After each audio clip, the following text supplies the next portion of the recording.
Halo, assalamualaikum warahmatullahi wabarakatuh. Berjumpa lagi di channel KFKNSF, dan jangan lupa like, share, dan subscribe-nya untuk perkembangan channel ini ke depannya. Tidak bisa masuk.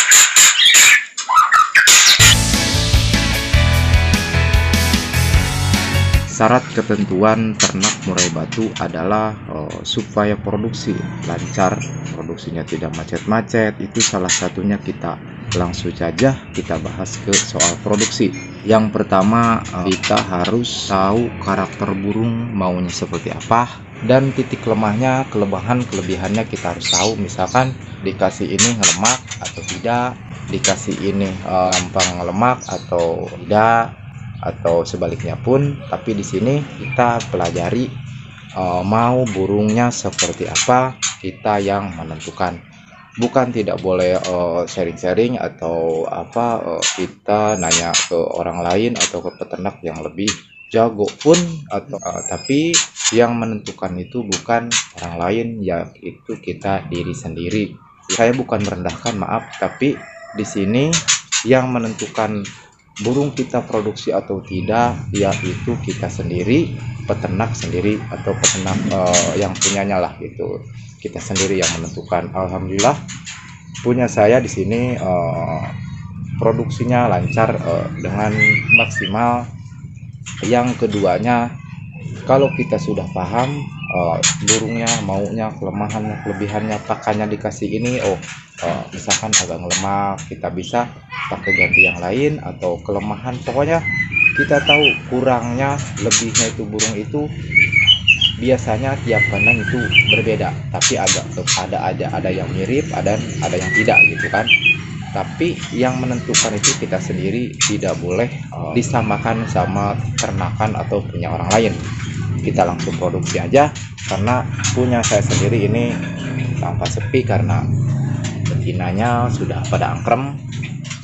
Ini ada mau bertelur, masa kawin ada juga. Tapi di sini saya semuanya lancar, atau produksinya alhamdulillah sesuai yang diharapkan lah. Ini contohnya nih. Ini sebenarnya kandangnya tidak besar, tapi ini lagi ngerem telat. Nah, telurnya 4 teman-teman. Nah, di sini saya akan memanennya. Punya saya sendiri di sini semuanya produksi, jadi kita nggak boleh nyamain lah, nggak boleh disamain sama peternak lain. Cuman hanya kita sharing itu, mungkin ada yang kebetulan di burung kita sendiri yang masalahnya sama, ada kesamaan. Nah, ini pasangannya udah kawin, ini udah bertelur teman-teman. Udah bertelur, produksinya alhamdulillah lancar. Ini kita panen.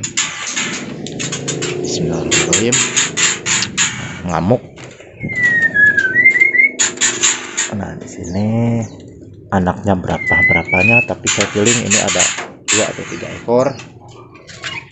Nah, teman-teman, 1. Maaf kameranya agak goyang karena saya agak susah untuk ngambil karena tidak bisa masuk ke dalam karena kandangnya kecil, pintunya kecil. Nah, ini teman-teman ada 3 ekor. Ini saya perhitungan, ini ada umur 8 hari teman-teman. Nah, jadi kita itu ternak tidak usah mendengar orang lain. Kalau kita ternak pengen pengen maju lah, pengen sukses lah, dalam artian jangan nyamakan, bukan tidak boleh mendengar. Nah, ini 3, kita panen lagi ke sebelah sana. Nah, ini kita panen. Nah, ini dia, langsung kita ambil nih teman-teman. Ini ada 2 ekor. Ini usianya 5 hari plus 8 hari. Nah, ini dia. Oke, nah, di sini saya akan menjelaskan supaya kita tutup dulu.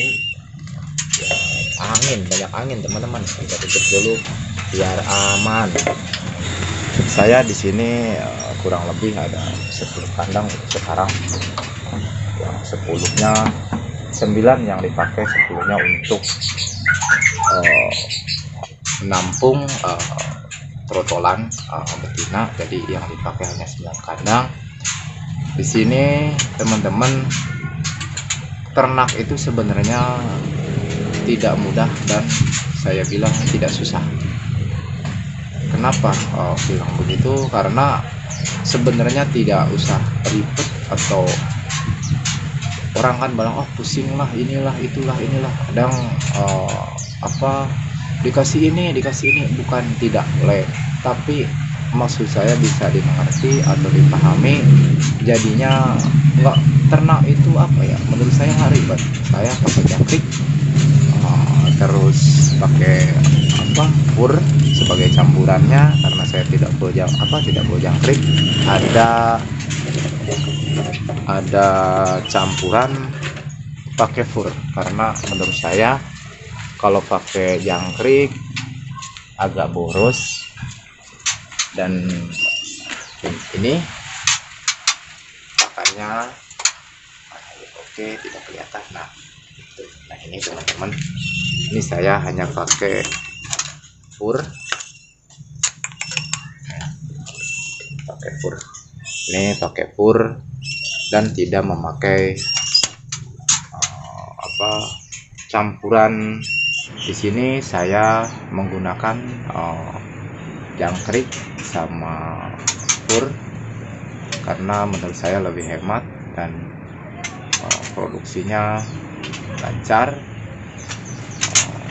Dan saya bukan tidak berarti menggunakan cacing atau ulet atau proto, tapi ada batas-batasan yang saya maksudnya tidak rutin. Jadi cukup hanya membutuhkan di saat dia membutuhkan saya kasih, dan di saat tidak membutuhkan saya tidak. Jadi di sini saya burung ini datanya habis kawin, jadi agak nah itu ini habis kawin tadi, sekarang baru bunyi lagi. Biasanya kalau burung habis kawin itu tidak bunyi, tidak gacor, hanya bulunya mengembang. Nah sekarang udah bunyi lagi. Jadi nah ini yang tadi saya udah ngerem, ini ada kemungkinan tapi sih tanggal 12, kemungkinan besok tanggal 10 ke atas. Di sini saya tulis ada teman sebagai, nah ini tanggal 12.